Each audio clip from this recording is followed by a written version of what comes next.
It all starts in the capital of Antares. A dragon is roaring, spewing fire, stomping on everything. Destruction everywhere. A guy on a horse asks how the war is going, and the other man replies that they've already lost 200,000 and over 300,000 are injured. Still, all of it would be worth it, since the Demon King is about to die and the world will finally be cleansed. Meanwhile, in the main hall of the castle, the hero Alex von Helene declares that the villain's crimes end today. Standing before the Demon King's throne, they announce that it's time for him to return to the shadows. That damn man, the Emperor of Antares, an old guy known as Cyrus, says that today's destruction has fallen upon his own empire. But Lepenhart asks why they insist on calling his empire, Antares, an evil place. The sun and moon rise there just like anywhere else in the world. Then the hero of fists, known as Tesserin, says that the corrupted creatures the king created would vanish with him today. But the king argues that he never passed any corrupt energy onto those beings. All he did was teach them how to survive and fight, just like humans do. He leans forward and asks if the four kings have fallen. Cyrus replies yes.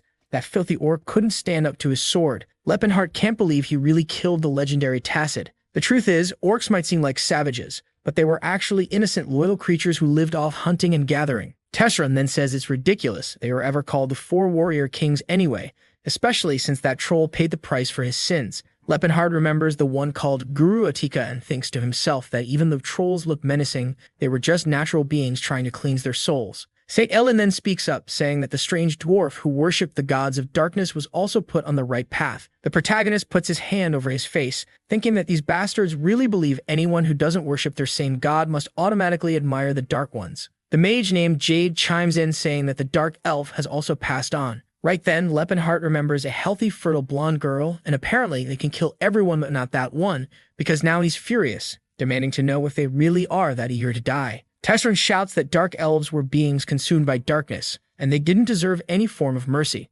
Lepenhart fires back that she's not a dark elf, she's just a tan elf. Literally, humans destroy the elves' forests, and now they're forced to walk around in the sun, so that's why she got a tan. But clearly the hero completely ignores what he's saying. Alex says that with that sword, the end would come for him. The Demon King's eyes darken. He says there's no point in talking anymore, and the hero replies that if it weren't for the evil powers he possessed, the creatures wouldn't have been corrupted. Lepenhart realizes the conversation is going nowhere. To them, any race that didn't live as their slave was automatically a creature of darkness. The hero charges forward, and Lepenhart says fine. He'll become the Demon King they're so eager for him to be. Half the room erupts in flames. He starts explaining that a long time ago, he was just a simple archmage. Humans had already stopped seeing other races as beings with the same intelligence. Elves were viewed as pretty servants with long lifespans. Dwarves made perfect mining slaves thanks to their dexterity. Orcs were the strong laborers, and trolls were used to harvest healing potions. Every race was treated as if they were property, stripped of dignity. But during one of his expeditions, Lepenhart ended up meeting some of these tribes, and through that, he began to understand how they lived.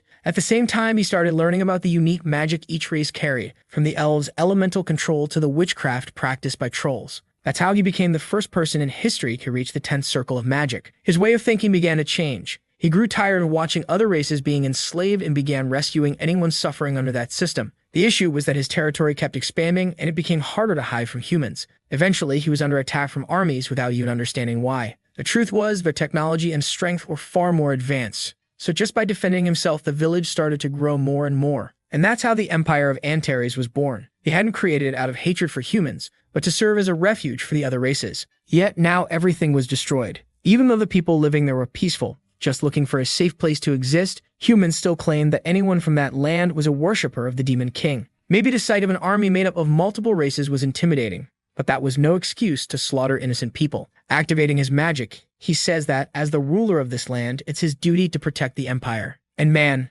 Alex von Helene couldn't even handle the first spell. He went flying and hit the ground hard, totally wiped out. Lepenhart says people call him a hero because he's skilled in both swordplay and magic, but clearly, he hasn't mastered either. In the end, the strongest were always the specialists.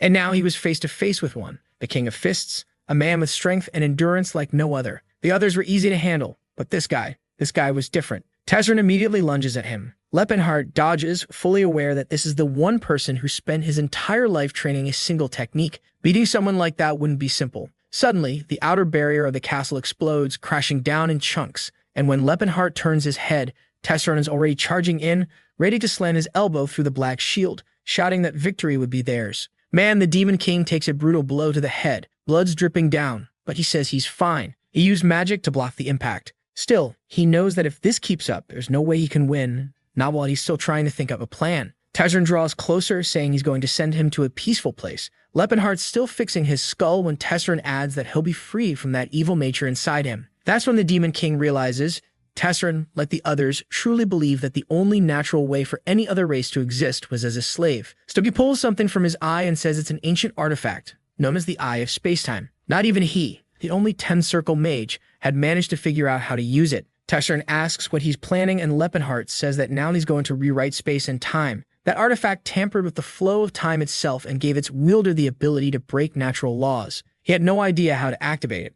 but he had nothing left to lose. So he tells Tesrin to go ahead and try to stop him, if he thinks he can. Of course, Tesrin leaps forward to punch him mid-activation, shouting that he's not going to die like this. A flash of light hits both of their faces, and Lepenhart swears he's not going down like this, no way. But it looks like Tesrin's punch lands right on the relic. Smoke bursts out, engulfing the top of the castle. A massive ball of energy starts forming, and Tesrin keeps punching right through it. The thing keeps expanding, and from the looks of it, the entire empire was wiped out. The scene shifts. A calm little bird sits quietly on a branch near a cozy cabin in a peaceful, quiet place. The curtains flutter in the breeze as someone inside wonders what that chirping sound is. He feels warm and comfortable. Slowly, his eyes start to open. He wants to know if that relic actually worked. When it came to magic, he knew he was a genius. But he never expected to activate that thing by brute force. He sits up, trying to figure out exactly where he is. He's sure he traveled through time, but this place doesn't look familiar at all. From the look on your face, you're probably already guessing what happened, right? A foot hits the floor,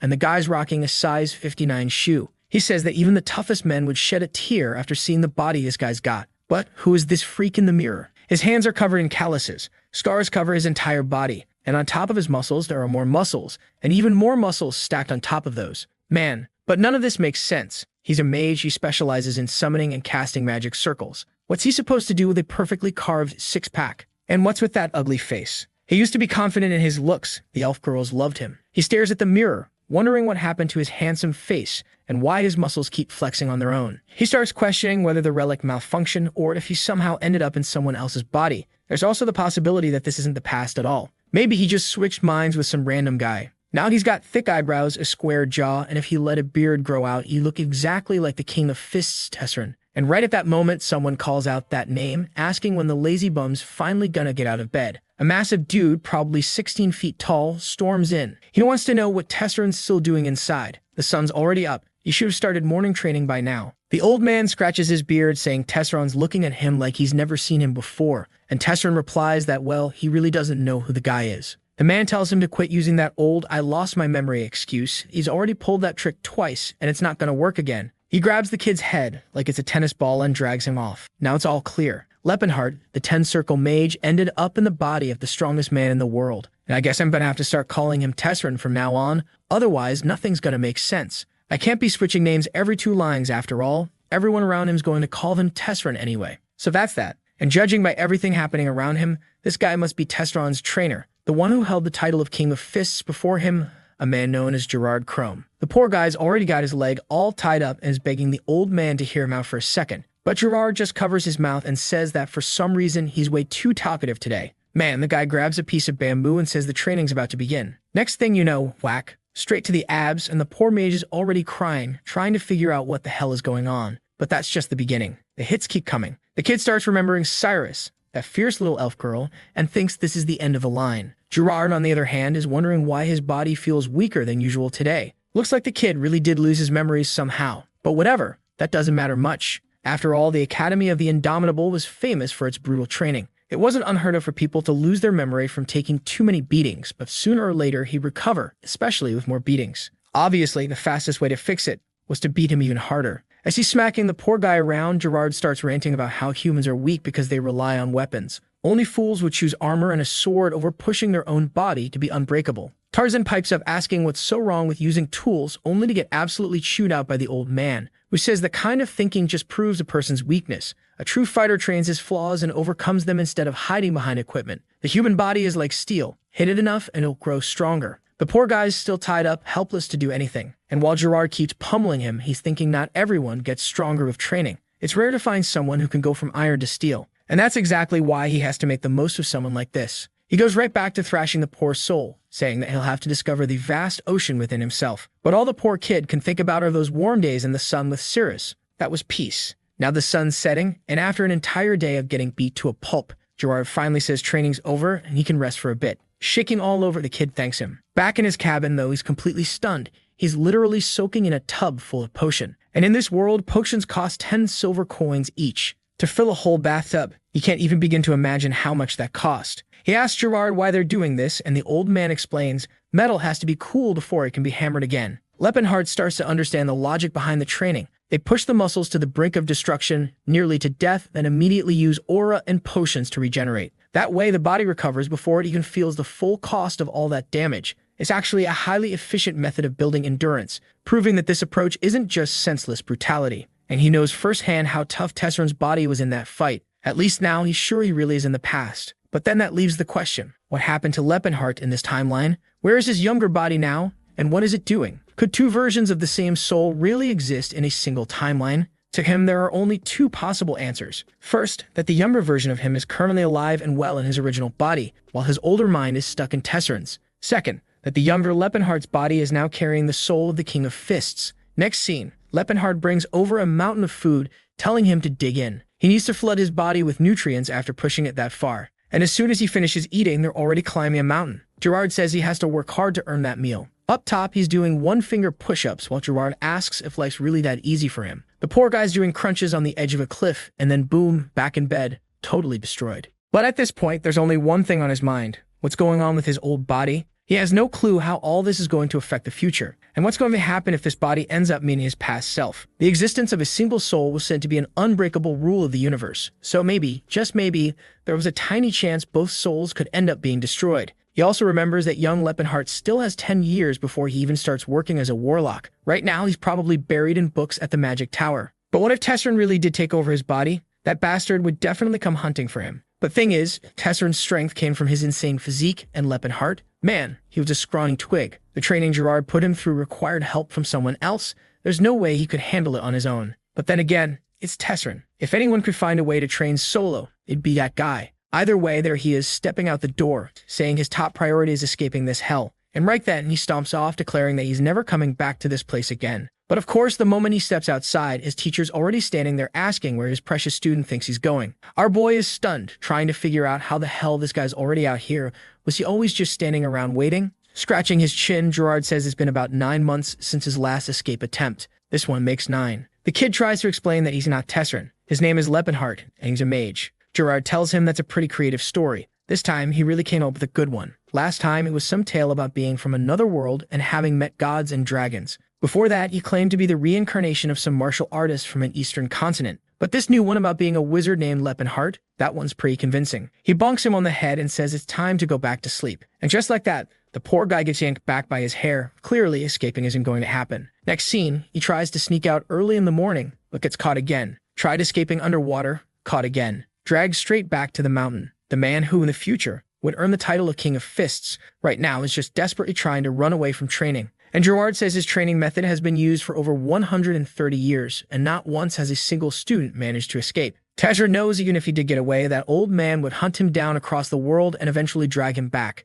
Maybe the smarter option is to just earn permission to leave the mountain. And so 2 years go by. He's being slammed into a wall by a massive weight. Suddenly, the chains snap to the ground. Gerard congratulates him for awakening his aura. Tesseryn knows that even Cyrus, the famed sword hero known for his aura, didn't awaken his until after he turned 20. But Gerard wants to know why this idiot looks so surprised. That was the bare minimum expected from this training. The physical endurance he developed was syncing with his survival instincts. As that connection grew, so did his vitality, and with it, his energy. And from that, aura is born. Now that he's awakened it, it's time to learn some new techniques. Our guy asks what kind of training or ability he'll be learning now. To which Gerard replies, now they're going to start throwing punches at each other. And so the beatings continue. 3 more years pass. The scene shifts to the middle of a waterfall. Tesseryn standing still, focused. He activates the Horn of Calamity, gathering aura into his fist. He's about to throw the Shiryu punch. Arm pulled back and a punch straight into the cliff wall. He says he managed to stack 3 layers. That seems to be his current limit. This was a relatively simple technique that let him compress all the energy in his body into a single blow. The aura was layered in stages, which is why it's called a horn, like a horn's rings and ridges. At its peak, a skill could form 9 layers. Rumor had it that at that level, it could even kill a god. Even Tesseryn from his previous life had only made it to 7. His master once told him that the day he reached 4 stacks, he'd finally be allowed to leave the mountain. But it looks like the old man had gone off to the village, so he'd have to wait for him to come back. Now, if this were the past version of him, you know he'd already be using this chance to try and escape. But this was actually the perfect moment for him to try something else. The kid starts practicing Lepenhart's old magic. Yeah, the Demon King's power. For some reason, I assumed he was just going to stick with punching, right? But I forgot. He can still use the spells from his past life, as long as he can gather up enough mana. He mumbles something about becoming one with the void, creating a bullet that pierces enemies and fires it straight at a tree. And yeah, it just leaves a burn mark. Compared to the punch that shattered a mountain, it's clearly way weaker. The poor guy scratches his head. For all the knowledge he has, his body just doesn't cooperate. He's starting to wonder if becoming a mage in this state is even possible. His brain barely works well enough to do the calculations. But right then, he senses something nearby. And whatever it is, he knows it's not human. A green paw steps into view and an orc carrying a sword appears. Tezrin locks eyes with him, and the orc just says to pretend he never saw anything. Otherwise, he'll die. Lepenhart figures that, judging by his size, this orc is about 3 or 4 years old. Really young. Looks like he ran away from some battle or something. At least the fact that he's talking and telling Tezrin to stay out of it shows that orcs aren't naturally aggressive. They'd rather avoid conflict. Tezrin asks if the young orc is being hunted. The green kid looks confused and wants to know how Tezrin speaks his language. Tezrin says he's met a few orcs before. The creature lowers his head and says the fates have blessed this encounter. Yes, he's being pursued. Tezrin tells him he can help, but only if the orc is willing to trust him. The orc says anyone who speaks his language so fluently is like a brother. Plus, he can tell Tezrin has a genuine soul. Tezrin can't help but notice. This orc speaks in an oddly refined, almost royal tone. Probably has some noble blood in him. So Tezrin agrees to help. He starts chanting, opens a kind of portal inside the cave, and says that magic will keep him safe. The orc, surprised, asks if he's really a mage. Tezrin says, of course, obviously. But with that jacked body of his, the orc replies that there's nothing obvious about it. It makes no sense at all. Still, he's grateful. As soon as the orc enters the portal, Tezrin hears someone approaching. A group of bounty hunters shows up, grumbling about how much effort they're putting in just for a few silver coins. One of them asks Tezrin if he's seen an orc come through. Another guy says he'll give him a gold coin if he tells the truth. His buddy asks if he's actually going to pay up, and the guy laughs, saying, no way, just fooling that musclehead from the mountain. Tezrin simply says he hasn't seen anything, but then one of them spots the tracks. He says it's clearly orc footprints, and that the creature must have gone this way. Tezrin realizes he forgot to cover that part, but calmly tells them that nobody's allowed to enter his home. One of the soldiers glares at him and asks if he's lost his mind, and if he's actually asking to die. Tezrin just stands there, arms crossed, staring them down. The others start whispering that he's looking pretty ripped, they should be careful. Then a purple magic circle forms beneath his feet, and he remembers what his master told him. His fists were the deadliest weapons in the world. And that's exactly why using a weapon was an act of mercy, because wielding one actually made him weaker. So he grabs a big old club and tells the guys not to worry, at least they won't die from getting beaten with this. The hunters panic and all charge at once. Tezrin clenches his jaw, and in the next instant, they're all turned into chibi ragdolls. There's still one soldier trying to keep fighting, but Tezrin, yeah, for him, this is already getting boring. He ends up getting distracted in the middle of his thoughts, and one of the hunters lands a clean hit right to his ribs, only for his sword to go all floppy. Tezrin turns around and slams the guy with a hammer blow, wondering if this body of his even makes sense. There's no way he's human, right? And with that, the poor fools get absolutely flattened. At least Tezrin's calm about it. They're not going to die from this weapon after all. One of the trembling soldiers asks him to identify himself, his voice shaking like a leaf. Tezrin just smacks him across the face and says he's got way too much energy to be wasting on questions. Not long after, the whole group is retreating, apologizing as they leave. Tezrin's standing there holding the weapon, thinking he's getting way too used to this academy life. Right at that moment, the orc appears again, saying he's incredibly grateful, that Tezrin had saved him and he would never forget that until the day he died. Lepenhart tells him a warrior shouldn't bow his head so easily, but the orc replies that Tezrin is now his mentor, and that when the time came, he could count on his sword. Tezrin knows that in orc culture, a mentor is someone they deeply respect, almost like a sacred figure. The orc then asks his name. Strangely, Tezrin starts to say Tezrin, but stops. He says his name is Lepenhart Walled Antares. So I guess I've been calling him Tezrin for no reason, huh? The guy's sticking with Lepenhart after all. And the orc says he'll remember that name. Our boy then asks what options he really has. The humans are taking over the world, so where is he even supposed to go? The orc answers that the continent is vast. There has to be a place where he can live in peace, not as a slave. Lepenhart mentions a land far to the southeast, a place known as the Mountains of Rakid, about a 2-week journey away, in a region called the Land of Challenges. He heard of a tribe of orcs hiding out there, known as the Blue Bear Tribe. Apparently, that was all the orc needed to hear. He thanks him and immediately dashes off. Lepenhart then realizes he forgot to ask his name. The orc stops and says, I am the son of Crota, bearer of the last axe. My name is Tacid. Tacid, the same Tacid who, if you remember, fought beside him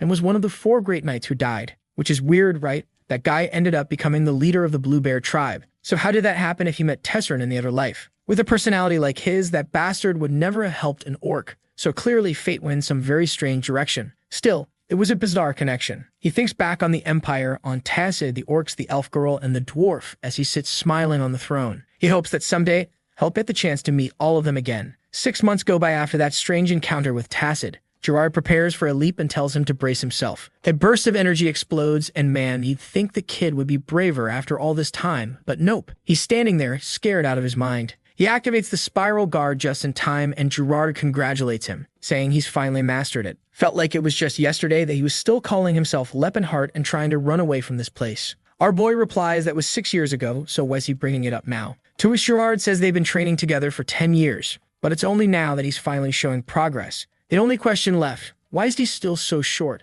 Leppenhart protests, saying he's 1.90 meters. He's not short, but Gerard fires back that every descendant of this academy is at least 2 meters tall. He must be skipping those breathing exercises he was assigned. That reminds Leppenhart that, yeah, the Tesserin from his old life was actually around 2.3 meters tall. So for some reason, he ended up shorter, which clearly is why he doesn't want to use that particular technique. I mean, come on. The guy's already way too big as it is. The scene shifts back to the waterfall. Gerard tells him to go ahead and show the final result. Tesserin focuses his energy, takes a leap into the air, and activates the Horn of Calamity. He slams down the 4-layered impact, and the water explodes upward, trembles, and suddenly it's like an entire ocean begins to fracture. Rocks crack and fly in every direction. Gerard smiles, saying that finally, Tesserin wouldn't have to get beat up anymore just to leave this mountain. Tesserin himself is stunned. Gerard tells him that the time had come. It was finally time for him to leave that place and take on the world. He had truly worked hard. And now the boy, Leppenhart, could live however he chose. Whether he wanted to do good or evil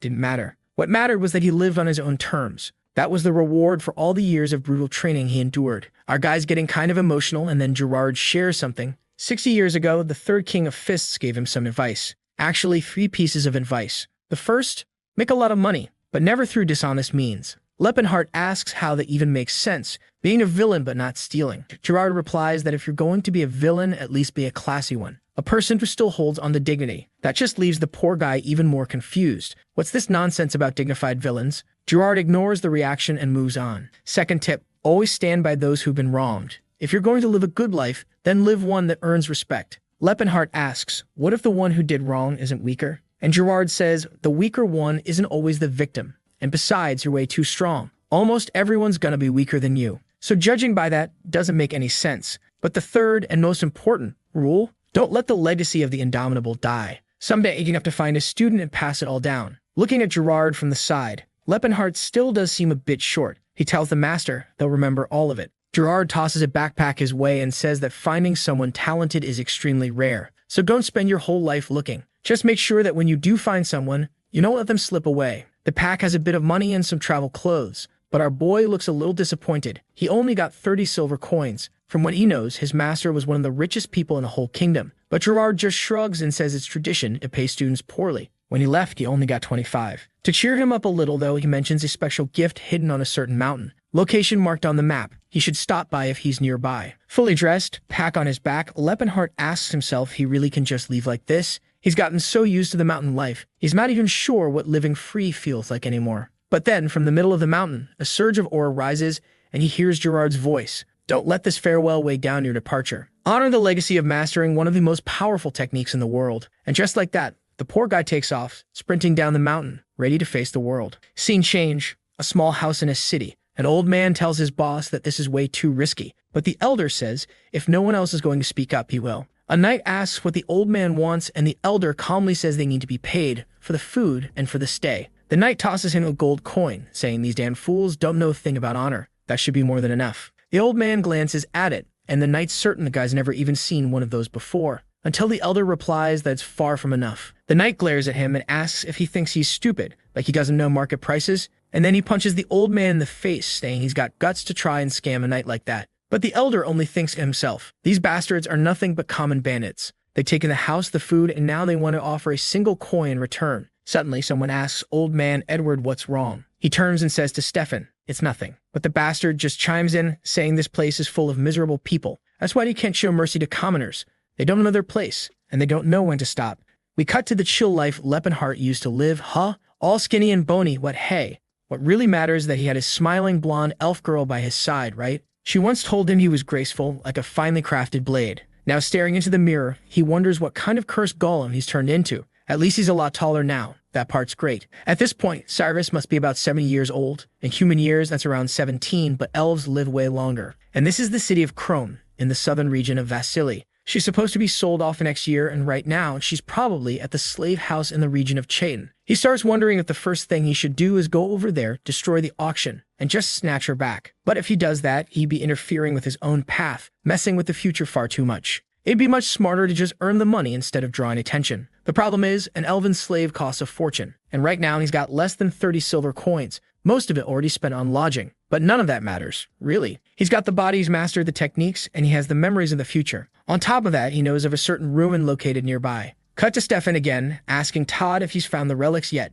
Todd tells him to give it a minute. Todd's a mage specialized in exploration and tracking, someone they hired. From the window, Stefan asks if he's sure about the location. Todd says, trust me, it's the same place the legendary swordsman Claude von Leota once explored. Back to Leppenhart now. It's been 3 days since he left the city of Krone. This body of his is incredible. He can walk straight for hours without hunger, without cold. His stamina is endless. On top of that, he has a skill from his past life called artificial phantasmagoria. It allows him to remember anything with perfect detail, like it happened just yesterday. And in that past life, he once met a mage named Todd, who mentioned the ruins of House Altian. Using that memory, he and Cyrus went there and found a whole stash of treasure Todd's team had overlooked. Selling everything, they managed to gather over 2,000 gold coins. So yeah, that's the place to go. From atop the mountain, he sees the village of cattle. Looks exactly the same as always. Down in the village, an old man is asking what they should do. The Valley of Death is a place no one should ever go near. Another elder replies that those noble bastards begged them for a guide.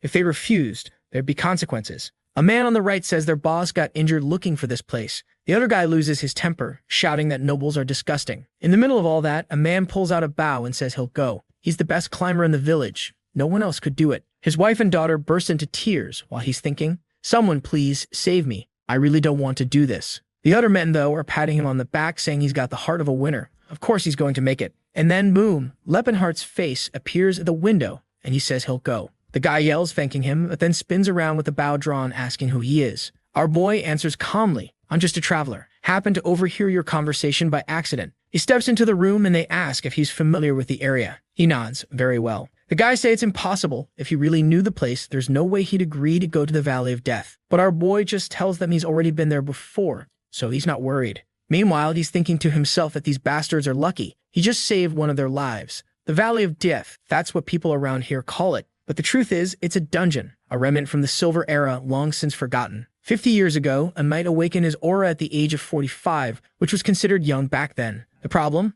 With all the fame he gained, he forgot his limits. He entered the Valley of Death, alone, and died. And with him, the legendary blade known as the demonic sword of Altian was lost deep within those ruins. Since then, the tale has been passed down like a myth. And now, out of nowhere, our guy is walking with that group, Stefan's crew. The elf girl's all fired up, saying he looks so elegant when riding a horse. He replies that Relsh's words bring him real joy. Leppenhart's just watching from the side, realizing these bastards are having the time of their lives. Also in the group is a redhead named Silent. He notices she's beautiful and young, but he starts wondering if she can really cast high-level healing spells. Actually, forget all that. Our boy admits he can't believe he's even still a man. It's weird. He's just looking for a chance to talk to Todd, who in his past life was obviously a big fan, back when Leppenhart was a prodigy mage. But now he's picking up on some weird tension between Silent and Todd. He wonders, is Todd into the cute one? Then shakes his head. No way. Todd was never that kind of guy. Suddenly, Todd comes up to him and says he made a great decision agreeing to be their guide. Everyone else in the village was too afraid to volunteer. Leppenhart replies that it's only natural they'd be scared. But then Edward jumps in saying fear doesn't make sense. Not when they're traveling with the bravest knights in the entire kingdom. Our boy is already fighting the urge to crush this arrogant idiot's skull. Clearly, the guy thinks he's way stronger than he actually is. Then suddenly, a strange noise echoes through the woods. The trees begin to tremble. Something rises. And then harpies, hiding above, swoop down from the skies. The creatures immediately dive toward the group, who start shouting for everyone to get into position. It's an ambush. One of them claws downward, while Relch says these beasts have the nerve to attack a blessed man like Stefan. At the same time, Todd summons a blazing fire chain, lighting up the air, and the monsters go up in flames mid-flight. Meanwhile, sweet Sillin, the femboy of the hour, is tossing out heals and buffs for the whole team. And Leppenhart, he's just standing off to the side, watching. He admits they're actually not that bad. Their swordplay is better than he expected. Of course, that's from a mage's perspective. As fighters, they're still pretty lousy. No wonder Gerard was always so proud of the techniques he taught. But, as always, there's a catch. One of the harpies breaks formation and charges toward the orcs who are hauling the supplies, only to catch a fist to the face so strong it vaporizes her in the air. Just like he expected, nobody's worried about defending those guys. According to Todd's account, this is where the last guy died. But this group's leader is Stefan, a member of the Altin family. Some of the soldiers, though, man, they're not doing so well. They're getting torn apart by the harpies. Leppenhart notices that Stefan isn't actually a bad person, but he clearly doesn't fight while protecting those beside him. And maybe that's what truly makes someone a bad person. Just then, Silen, the lovable femboy of the party, tells everyone to take cover in the trees. It's too dangerous out here. Our boy thinks at least someone in this group is decent. The harpies unleash another wave of attacks. Leppenhart doesn't even bother dodging. He just stands there, lets them hit, until one strike lands right in his eye. The poor guy wonders if he's even got any tears left after all that training. Not long after, Stefan calls out, asking for a damage report if the mages and priests are all safe. One of the soldiers answers yes, and that's when our boy realizes they don't give a damn about him or the rest of the group. Right then, Stefan raises his arm and proudly declares that they've proven their strength and can now rest after such a glorious victory. Leppenhart takes the chance to walk over and talk to Todd, thanking him for the fire magic. It really saved everyone. He says he'd heard Todd was a mage from the Delphia Magic Tower, and he actually has a friend who studies there too. Todd asks who his friend is. Our boy replies his name is Leppenhart. Do you know him? Todd says, yeah, I know Leppenhart. I just didn't expect someone like you to be his friend. Such a big, tough guy. That kid was sweet, kind-hearted. And just like that, Leppenhart immediately clocks that this guy is seriously weird. Todd asks why he's bringing all this up, and our boy asks if he knows whether the kid started training. How's his body doing? Todd responds, oh, he's just like always. Sharp little nose, gemstone eyes, and skin soft as silk. And in that exact moment, Leppenhart knows. This creep ain't thinking anything wholesome. He's even drooling for crying out loud. Thankfully, Silen walks up and asks if he's hurt. He says he's fine and tells her to check on the orcs instead. She goes to heal them, but the orcs say she doesn't need to worry. They're fine. She shouldn't waste her mana on people like them. One of the soldiers scoffs and asks why she's wasting magic on monsters. They'd recover on their own eventually. Leppenhart notes how the orcs are being treated like dogs, or honestly, worse than dogs. He knows plenty of dogs that are treated with more kindness. Just then, Stefan calls him, hey, guide, let's move. Our boy's fuming inside, but forces a dumb smile and leads the way. A few hours pass. The soldiers from the army are looking wrecked. Apparently, they ran into a pack of wolves, over 20 ogres, and a whole horde of monsters. They're wondering why this mountain is so full of threats. But of course, it's because Leppenhart is leading them in a straight line, cutting directly through danger instead of avoiding it. He may look like a soldier, but he's a mage, and a mage is all about efficiency. There's no way he's going to put himself in more danger just to make things faster for this bunch. Stefan's completely wiped out and mutters that now he understands why Sir Claude died here. But just then, his expression changes. They finally found a dungeon. He asks if this is the place. Todd nods. Absolutely. The ancient ruins of Fulton. The group pushes forward and stops in front of a massive door. Todd opens it, checks the entrance, and says it looks safe. They can move forward. Stefan rallies the group, telling everyone to get ready. The time has come. They're going in. Leppenhart says he'll wait outside, but Stefan waves him off, saying his job's done. He can leave. Our boy protests. Come on. This forest is crawling with monsters. I'll die out here. Stefan shrugs. Well, you found the place. We'll send someone to help you back later. Which only pisses Leppenhart off even more. So what? If they hadn't found the place, they'd have just abandoned him. Then Stefan turns to his team and gives a motivational speech saying a great knight rests behind those doors, and today they would honor his legacy. Everyone charges ahead, smiling like heroes, while Leppenhart just tells them good luck. The door shuts behind them, and that's when his plan begins. This ruin is full of monsters and wandering spirits, but in the past it used to be a military base. It might have looked ordinary, but the Silver Era's technology was incredibly advanced. That's exactly why this place is so valuable. Walking through the halls, Leppenhart murmurs that it's been a long time since he last came here. In his previous life, he and Ceres had walked these same paths. The girl, looking all stunning, says she hears a fairy through the walls. If there's a voice calling out from beyond, it means there's a hidden gate, and yep, she's the one who found the treasure room. Suddenly, a mosaic lights up on screen. What the hell did they get up to inside that dungeon's treasure vault? Man, Leppenhart's old life really was better. He's looking at the carvings on the wall, saying it's a code written in Labor script with reverse sequences of water and earth symbols. He's trying hard to decode it, but man, this brain of his now, it's definitely not what it used to be. Still, After a while, the mechanism clicks open. He tosses his coat on the floor, saying he's not about to ruin something that cost 10 silver coins, no way. Now shirtless, ripped out of his mind, he announces it's time to test what this body is really capable of. But just then, he hears screaming. He knows the shouts are coming from the other side. But come on, the treasure is right there. Why go back? Then he remembers, when he came here with Cirrus, she used her magic to locate the items and they got out safely. But this group he brought, they're heading through another area and probably triggered some trap or something. It's gotta be chaos. One soldier's already down, stabbed right through the neck. Sir Thomas, Stefan screams, but the man's already gone. Then in the back of the cavern, he sees it. What is that? A scythe glints from the dark and a demon steps out from the stone wall. And it's not alone. There are 3 of them. Stefan immediately realizes there's no way they're winning this. No human can handle something like that. Meanwhile, Selen is casting healing spells over the wounded soldiers. They're all thanking him, saying they're alive because of him. Almost called him her.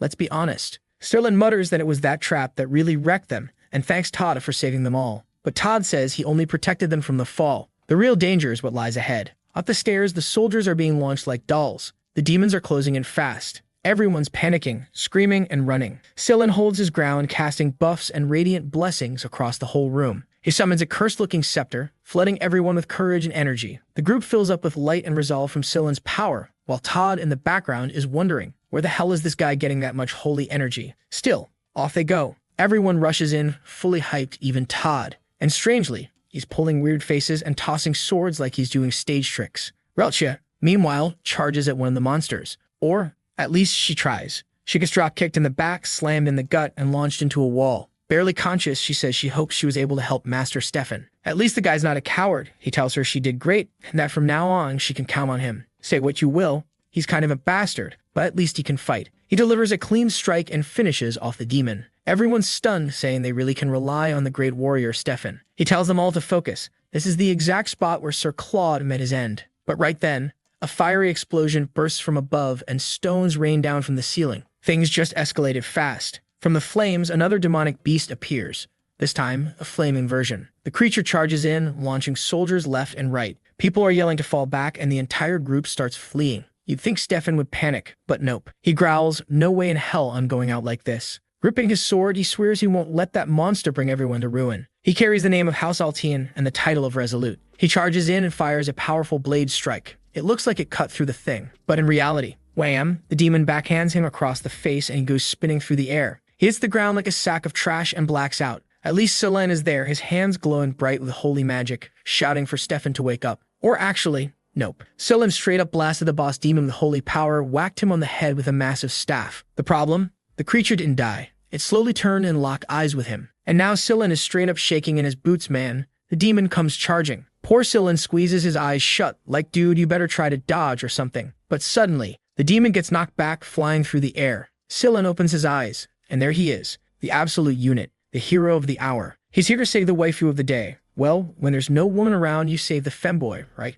Lepenhart's just standing there like a boss, casually wondering if that monster really died from just one punch. In his past life, he'd have had to summon a huge magic circle for something like that. Now it all makes sense why Tezzern decked him in the head during that fight. Looking around behind him, he sees the state of the knights, wrecked every last one of them. But then, from the same place the demons came out, a swarm of undead starts pouring in. Selen and Todd are frozen, eyes wide, whispering, "Who the hell is this guy?" Meanwhile, Lepenhart walks forward, Elfbro cradled in his arms, just casually punching monsters out of the way. Yeah, his fetish has been exposed at this point. Later, Stefan wakes up, looking half-broken, and Edward, "Yeah, not Gerard. Turns out you were right, and they're not the same person," asks if he's okay. Seeing all the monsters lying dead, Stefan asks what the hell happened. Someone must have filled him in because now he's shaken, confused, and staring at the huge dude who wiped everything out. He walks over to Lepenhart and apologizes, saying he didn't recognize such a noble warrior and asks for his name. Our boy almost says Lepenhart, but realizes Todd would recognize it immediately, so instead he says his name is Lepen. Edward's scratching his head. He's never heard of that name. If this guy were a noble or knight of repute, surely he'd know. Stefan asks what noble house he's from. Lepen replies, none. And now Stefan is even more pissed. To him, it made some sense if the guy was a noble who trained his whole life with endless resources. But if he's just a random dude and still this powerful, that's humiliating. So Stefan mutters something like, "All right, I see how it is. You showed up at the end and took care of what was left." At least he adds bitterly, "A little skill I have was useful for something." Lepenhart just brushes him off, saying that punch clearly messed with his memory. But hey, at least now he's seen just how useless he really is. Of course, Stefan loses it, yelling that he better show some respect to House Altien. Edward's panicking, telling Stefan to calm down. Don't pick a fight with him, man. He tries to smooth things over, saying Lepin probably doesn't know noble etiquette. He's just a commoner after all. Stefan takes a breath, calms himself, and says fine. But then he asks, who trained him? Lepinhart just shrugs. Little here, little there. Yeah, no way is he admitting he trained under Gerard. That guy's famous in the whole region. Stefan rumbles that it's almost impossible for someone to be this strong without proper training or a real master. But Lepinhart shuts it down. How about you stop interrogating me and go check on your injured people? Edward's been silently observing all this. He notices how comfortable this guy is bossing around anyone. He clearly carries himself like someone with status. At the very least, he must be used to commanding people. Maybe it's arrogance, or maybe he's royalty from some other country. While Lepinhart is pointing at the wounded, telling Stefan to do his damn job, Edward just keeps watching. This guy wasn't just confident, he didn't even care about age gaps or rank. He had to come from power. That's when Sillin walks up and nearly breaks his neck, twisting around to look at him. Wait, your name is Rui Lepin? How tall are you? Lepinhart replies, 6'3". Sillin lights up like a Christmas tree. Back off, Sillin, my dude, he likes elf girls. Still sparkly-eyed, Sillin asks, how do I get a body like yours? Lepinhart sighs and says, just lifted a lot of heavy stuff. That's it. The little bastard just wouldn't stop glowing, saying that truly no knight ever shares their secrets. Somehow, Lepinhart already knew that this boy had lost his family when he was still a child and had been taken in by one of those orphanage orders or something along those lines. Judging by that cute little face of his, he probably got bullied a lot by the other kids. Maybe that's why he longs for what he doesn't have, a rugged appearance and a strong, powerful body. The issue is, well, it's pretty clear he didn't grow much, didn't develop any muscle, and his voice still sounds pretty feminine. And strangely enough, the more he trained his body, the more his sacred energy seemed to grow. He stands there staring at our boy and murmuring, he's so tall and handsome. And of course, our guy is already trying to disappear into the shadows. Poor Lepinhart awkwardly says they'll talk later, but the guy just doesn't leave him alone. Then he says he's going to check the way out, and obviously Stefan jumps on that, saying he'll go too. He asks if it's okay, and Lepinhart shrugs, saying he can do what he wants. While they're walking, Stefan is silently fuming. He can't accept that someone like him was the one who had to save him. That guy was an arrogant bastard, and the moment they ran into more demons, he was planning to humiliate him, make him fall to his knees and beg. Well, that was the plan right up until he got smacked in the neck and passed out. Lepinhart looks at him and says calmly, take a nap, will you? At the same time, a few creatures sneak up from behind, jaws open to bite. Lepinhart casually punches them aside as he strolls through the corridor, heads over to a door, and starts searching a shelf, wondering where the gold coins and valuables are. One especially useful item he finds is a magic sack. Anything placed inside it becomes 10 times lighter than normal. Lepinhart also knows that somewhere nearby is the sapphire backflow dagger of magical power, along with a bunch of other great stuff. A little later, Stefan starts waking up, groaning and asking what just happened. Our boy walks up and says, some bastards knocked you out, man. But don't worry, if that happens again, I'll handle it. Stefan, still wobbling, mutters a weak thanks. Lepinhart replies, count on me. I'm probably gonna knock you out again anyway. Yeah. Next second, the guy's flat on the floor again with 3 lumps on his head. He gets up, rubbing his scalp, wondering what's going on. He's sure his guard is always up, so how does he keep getting knocked out so suddenly? A bit later, the group is on the move again, and Sillin looks at Lepinhart and asks, are you part of the royal family? Our boy says no, he's just a regular person. But Sillin looks puzzled. I mean, this guy's extremely powerful, knowledgeable, and the way he speaks. It's like he sees himself above everyone else. That's not normal for someone from a humble background. Lepinhart realizes, yeah, for someone who's supposed to be 22, maybe he has been acting a bit too high and mighty with everyone. Might be a good idea to tone it down a little. Later on, they reach a large door, and man, I thought they were heading for the exit after all that chaos, but no. They go and open the room of what seems to be the boss known as Grelbias. Lepinhart stands there, confused, wondering what the hell this thing is doing here. He doesn't remember seeing anything like it in his past life. Stefan's already bracing himself, clearly afraid of getting another surprise hit to the head. He tells everyone to focus. The creature lets out a terrifying roar, and Lepinhart immediately says they should retreat. With the strength this team has, they have no chance of winning. But one of the soldiers behind Stefan points at the demon's hand and tells him to look at the sword. It's the legendary blade of Altien, the one that's supposed to belong to Stefan's family. Edward, though, says, forget it, man. There's no way we can beat that demon. It's way too dangerous. Better to fall back, gather a new party, and come back with reinforcements if they want any chance at all. But Stefan, man, the guy was practically eager to be rescued again, said, no way. He'd rather die right there than retreat. He raised his sword, ordered everyone else to do the same, and shouted that they were going to charge. Lepinhart, standing off the side, just thought to himself, this guy is a real idiot. It looked like those dimensional distortions, or the so-called dungeons from the Silver Age, were able to maintain themselves independently, Somehow, that creature had been absorbed by the dungeon's system due to some kind of broken mechanism. In other words, it was a being that fed off the dungeon itself, a type known as a guardian. And the issue is, once a creature gets fused with a dungeon, it becomes much stronger than it was before. On top of that, this must have been the thing that killed that guy in the past, meaning it's definitely the most powerful entity in there. Still, Stefan's hyping up the group, saying the monster's chained down, that they can take it down easily. At that point, Leppenhart turns to Edward and asks, "Dude, you guys are actually going to fight that thing? You don't stand a chance. Everyone's going to die." But the bastard just turns back and says he appreciates the warning, but he's just a vagabond who doesn't understand what honor means. There are things in this world worth risking your life for. And then he charges in with his sword held high. Meanwhile, our boy is just standing there, wondering, why is he even helping these knights? You should just let them all die. Our dear boy Sillin is off to the side, praying for the goddess's blessing. All the soldiers, buffed up, go charging in, until one of them gets slammed in the chest and launched across the room. Leppenhart just shakes his head. Yeah, he knew this was going to happen. Another one goes flying, while the creature spins its blade and sends everyone scattering. Now our guy's already figured out what kind of man Stefan is. No matter how much you try to talk sense into him, he's going to keep pushing forward. Edward, on the other hand, seemed like someone who might be a little more reasonable. Maybe after taking a few hits, he'd get the message. He was jumping around, slashing here and dodging there, but to Leppenhart, it was like watching a bee trying to sting a human. At most, it might leave a scratch. Sillin was still at it, chanting his holy fire spells, spitting flames around the skeletal demon. The guy even struck a JoJo pose and shouted something like, "Burn in sacred flame." He launched 3 attacks in a row. At the same time, the elf girl went in slashing from above, and you and Stefan pulled off a solid move. Leppenhart had to admit she was skilled. She was better than Edward and probably only second to Stefan. Watching Todd hurl spells around, he started wondering if maybe they were underestimating the guy. Maybe they could pull this off. Todd cast a tornado. The chains holding the beast started to break. But then, it started speaking in some bizarre, incomprehensible language. And yeah, of course, that was the signal for Phase 2. Everyone got blown back. Leppenhart's expression changed right away. The first soldier was instantly Isaac'd, and several others were slashed down or tossed aside. But man, give Stefan credit. The guy had guts. He went in again trying to flank the monster, and took a hit straight to the gut that sent him flying hard. Edward shouted his name, but Stefan just stood back up, bloody and barely standing, and said, "I'm fine. Trust me." They charged again. Now Elsia, she came in with a whirlwind of kicks and slashes, aiming straight down on the monster. But of course, she took a hit from the side and got scorched by a blast of fire along with everyone else. From a distance, Sillin watched the flames barreling toward them. But chill, Chad saved the waifu just in time, pulled her out of the way. He even apologized, saying he only didn't react faster because he got distracted. But the real problem now? He was left standing alone in a one-on-one against that beast.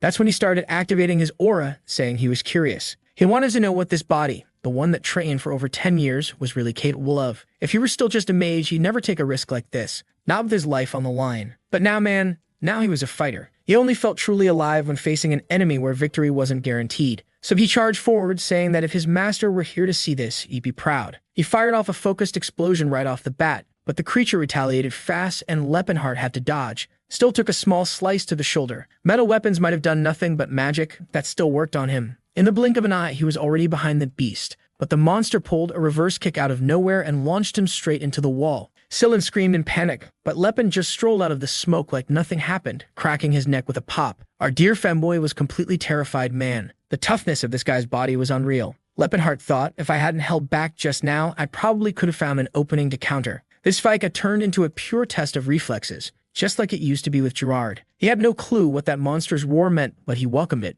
Bring it on. The two clashed in a brutal back and forth while Stefan just stood there in shock, wondering what that aura even was. How could a man with no title or bloodline manifest an aura, something he, a noble, hadn't even achieved yet? Watching the exchange, he could barely process what he was seeing. Who the hell is this man? And where did he come from? Meanwhile, our boy was trading fists with the creature like it was a boxing match. He dodged another attack and said, "These moves are starting to get too predictable, way too simple now." He landed another clean hit on the creature's arm, and it looked like it might have ripped the thing off completely. But the problem with dungeon guardians is that they don't die, no matter how badly you beat them up. That's because the dungeon itself keeps feeding them energy and healing them. The beast prepped another explosion, but Leppenhart dodged again. He grabbed its arm, landed a kick to the face, followed by a flurry of punches. While they were trading blows like that, all the soldiers were just standing there, watching in disbelief. Leppenhart realized he was probably drawing a little more attention than he wanted. He figured it'd be better to just use the Horn of Calamity and end it already, but the risk of collapsing the entire dungeon and killing everyone was still too high. From the back, Todd shouted,